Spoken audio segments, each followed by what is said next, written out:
Hi, it's me, Egbert, Eggburt, the owner of this radio station. I invite everyone to listen, no matter if you're young, old, black, white, Republican, Democrat, Libertarian, heck, I even want real estate agents listening to my station. Yes, even Rick and Tracy. You're all welcome. Now, it's back to my Goodwill ambassadors, Brad and John. John, mental note here, don't let us forget to talk about the Olivette situation, because I thought that was sort of interesting. You sent me that the other day, and we didn't talk about it. But let's make sure we talk about that. And first off, okay, I kid about the fact that all you need to do in the state of Missouri is you can legalize anything. If you just said, and the proceeds go to education. And John, I said, let's legalize prostitution. And John came up with escorts for education. Hey, the new bill, escorts for education. Yes, if you partake in prostitution, little Jimmy will be smarter, because the money that prostitute and the pimp will have to pay the state of Missouri will help buy Jimmy a new textbook at school. Okay, so stuff like that, right? So that's right. The other day I said there should be a state law, and once again I'm a libertarian, so I shouldn't be saying this kind of stuff. There should be a state law that mandates that no marriage license shall be granted unless the woman is 10 years older than the man, because it's statistical fact that men, and typically, it's funny, since we've talked about this, I've talked to friends of mine, and I go, okay, how old are you? How much older are you than your husband? And almost everyone I talked to, all the women were at least 2 to 3 years younger than their husband, okay? So the idea... And of course, because that's basic biology. But right. Go ahead. And the reason I say this is, let's flip it around and let's say, okay, if you're 20 and you're a dude, you can't marry a woman under 30. You can't get a marriage license. Okay, so the listener came up with the tagline, decade of difference. The decade of difference bill. In other words, the idea being you have to be 10 years of a different age. The woman has to be 10 years older than the man, and the decade of difference. Now, once again, me trying to help out education, because you know what? Educators don't get enough money. And I mean, it's so sad. For sure. They don't have any unions arguing about stuff all the time either, Brad. They need more help. And they don't have enough money to pay their people 5 days a week. They can only afford 4. You know what I mean? I mean, it's gotten so sad. I mean, pretty soon they'll be down to 3. Yes. So I'm going to pretend there's a new bill that's going to be a new a constitutional initiative that's going to be in November, and this is not true. And the commercial starts out, "Hi, I'm Debbie, and my little son is in need of a new textbook at school. That's why I should say, when you go to the polls in November, vote for cocaine for kids. Yes, cocaine for kids. We're going to legalize cocaine. And every time you snort that white line up your nose, little Jimmy, my little son, will get a new textbook." What do you think, John? Do you think that would go over very well? I think that works. I mean, I think you could probably bring back, I mean, I know it's not his part of life anymore, but you could probably bring back Daryl Strawberry to be a part of that. I don't think he's doing much these days. You could bring back Heath Hernandez would probably be a part of that. You could probably go to everybody who was in the 1985 Pittsburgh drug trials. Lonnie Smith. Well, I think Lonnie Smith left us. I was going to say there are certain teams that you read about now that the entire team could be the spokesperson for the Cocaine for Kids campaign, right? I mean, back in the day. I think so. Now, by the way, the listener that proposed that, I thought, Brad, I was incorrect. I thought that the bill might be called like the menopause mandate. Because if the guy's 35 and he's going to try to, I don't know, that he'd have to get with a broad that was like 45. No. You know what I mean? Or maybe you could take a page out of like veterans. You know how there's like the Wounded Warrior Project? You could have like, you know how women kind of dry up once they get older? It could be like the Wetness Warrior Project. Maybe you could get co-sponsored by like a lubricant company or something. Once they reach perimenopause, it's almost as if they're on antihistamines. You know what I mean? That is like, I don't know why once a woman reaches 45. Well, anyway. That is John Combest for you women out there. And you can, if you see him in the store, you can trip him in the aisle at Deerberg's. You can. Right. Take out your latent frustration because men aren't paying attention. You take it out on me. Or you can actually accidentally run your cart down the aisle and smash into his cart and knock everything at his cart on the floor. Whoa, Brad. I can outrun any obesity scooter. So any woman who would be mad about these comments, who, by the way, would be a woman of size and an obesity scooter, I could outrun any of those. All you have to do is get behind a display and they can't hit it. Okay, let's talk about the Tyreek Hill, which I think is getting more interesting. Okay, if you don't know this story, last Sunday he was on the way to the stadium to play in a football game. You know, Tyreek Hill used to be a big star for the Kansas City Chiefs, and I wonder why they got rid of him. You always wonder why you get these incredibly talented people, and the coach doesn't want them on the team. If they're so good on the field, why wouldn't they want them to have them on the team? Could it be the J.C. Corcoran syndrome that Well, it might be own that you call what's the acronym, Brad? I don't know. Tell me, what is the acronym? OWE, own worst enemy. Own worst enemy. Okay, so it comes out that and I can't remember which one. There's two things I want to talk about. One is I don't remember who the NBA star was. He said that the body cam video that they have of the Miami-Dade police officer, who was a motorcycle officer, who pulled over Tyreek Hill, should be shown to every black young boy. Okay? I will say it should be shown to every young boy, black, white, green, red, whatever their stripes are, okay? And quite honestly, it should be shown to anybody 16 years of age or older of how to act when you get pulled over by the police.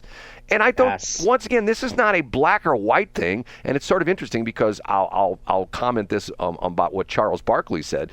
It's to the point where I have told this stupid story. My son used to teach a class. He worked for a guy who was a MP in the Army and ran a self-defense thing. And my son helped teach the concealed carry class and the advanced AR-15 platform class and all this kind of stuff. My son was a trained armorer, went to the Smith & Wesson Armor School, the whole bit, okay? And my son has told me the story, which I do, about the perfect traffic stop. And once again, you are respectful to the police officer. What you do, you get pulled over, you see the red lights, you pull over to the curb, you take your engine, you turn your ignition off, you put your keys on the dashboard, you put your hands on the steering wheel attended to, and you're looking forward. And when that officer approaches the window, then you look at him, and he says something to you, and you greet him.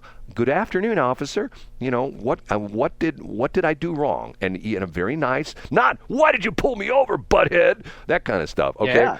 And so to the point where now here's the Charles Barkley, and once again, Charles Barkley to me is, I want him to be president. I think it would be. Yeah, a lot of people do, the man. Perfect president, because you think you get the truth out of Trump's mouth. With Charles Barkley, there's no bias. To me, every time I hear him talk, I think to myself, yep, that's exactly how I feel. You know what I mean? And he says, I do know, yeah. And he says, Charles Barkley roasts media who race bait with Tyreek Hill detention coverage. It bothers me. And it goes into the story, talks about how exactly what I said, that people are saying, well, it's because Tyreek Hill was black. Well, first off, problem number one, Tyreek Hill is driving a Lamborghini, okay? Black, white, 20 years old, 40 years old, 80 years old. When the police see a Lamborghini, it's usually, okay, what's going on with this? And typically, you don't see Lamborghinis driving down 170 doing 61 miles an hour, okay? They're typically going above the speed limit, or shall we say, accelerating rapidly, okay? Yeah, so you would say they would drive more like Shelley Barr than Brad Hildebrand. Right. Secondly, he had a deep window tint. Now, I don't know about you, and this is me as a driver, okay? Let's say I'm driving along a street, and I'm on a street where there's no stop sign, and I've got the right of way, okay? I see a guy come up to the stop sign. There's a stop sign. Let's say there's a subdivision road that enters onto the main road I'm on, and I see the guy come up to the stop sign. I look at his window, and I see him look at me. Get what I'm saying, John? I get exactly what you're saying. I see him look at me. He sees me. So in that case, I'm thinking to myself, okay, he's going to stop at that stop sign and he's not going to pull out in front of me. But if I see him through the window and he doesn't give me eye contact, I'm thinking to myself, okay, he's either going to A, not stop at that stop sign, or B, roll the stop sign. He's going to pull right out in front of me, so I better be prepared to hit my brakes. Okay, that is to a certain extent why window tint is not allowed. And the other situation is, if you're a cop walking up to the window, it's got that deep tint. How do you know that there's not a Glock 19 pointed at your head, Absolutely. behind that Absolutely. window? Right. Okay. So that's number one. Number two, the cop has to knock on Tyreek Hill's window from the roll the window down. Okay. Once again, he's already flunked. Once again, that window should be down. Matter of fact, when you get pulled over, I don't care if it's minus 20 degrees outside. The minute you pull over on the side, window down, keys in the dashboard, hands attended to. And once again, my son has told me the story. And my son is Mr. Leadfoot. My son has told me the story. And to take it one step further, if you carried concealed, my son has always told me the story that this is what you say. Officer, I want you to know, I'm carrying a weapon. It is at my 3 o'clock. And if you know anything about military, noon, 12 o'clock is straight ahead. 3 o'clock, look at life as a clock position. 3 o'clock is off to your right. And for those of you who've never used a regular clock before and you only use digital time, think about that for a minute, John. Some young people may go, 3 o'clock? What's he talking about? Absolutely. Yeah, they have no idea. Keep going. Okay.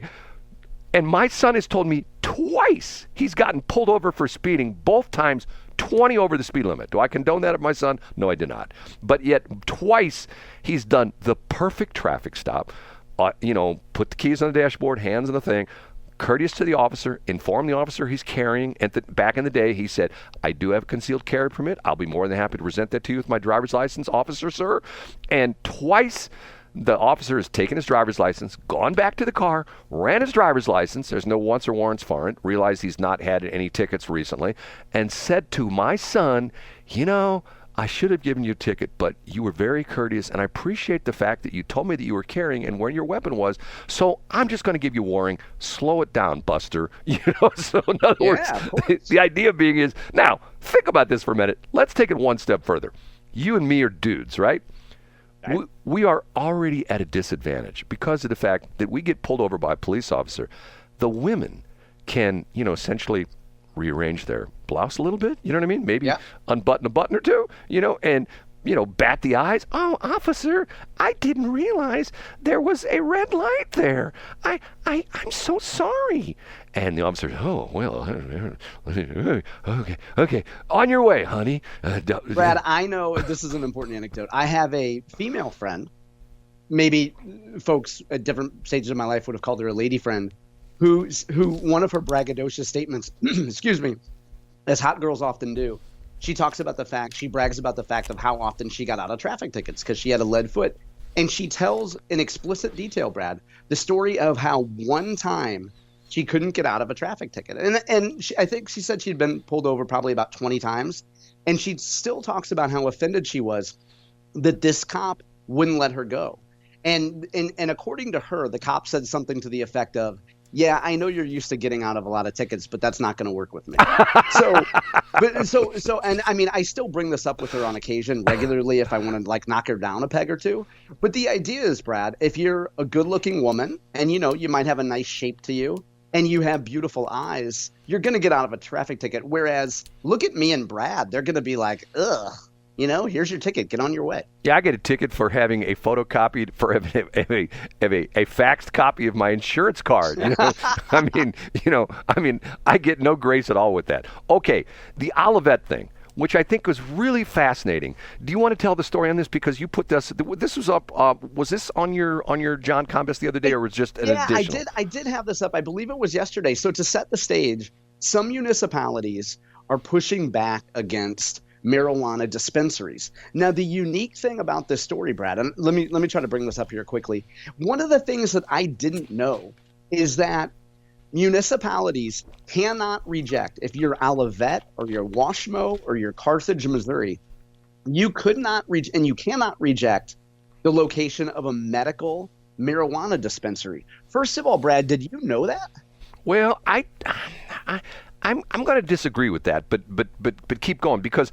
Okay, I'll keep going. Yeah, but let's come back to that because I didn't know that.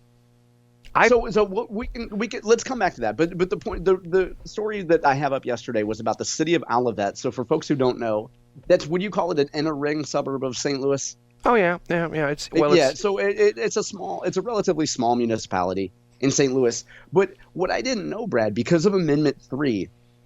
municipalities can choose to ban recreational marijuana dispensaries, but they only can do it every 4 years. And they can only do it in November of a presidential election. So every 4 years, the municipality can say, we want voters to weigh in on whether or not we have a dispensary here in our municipality, but you only get one shot.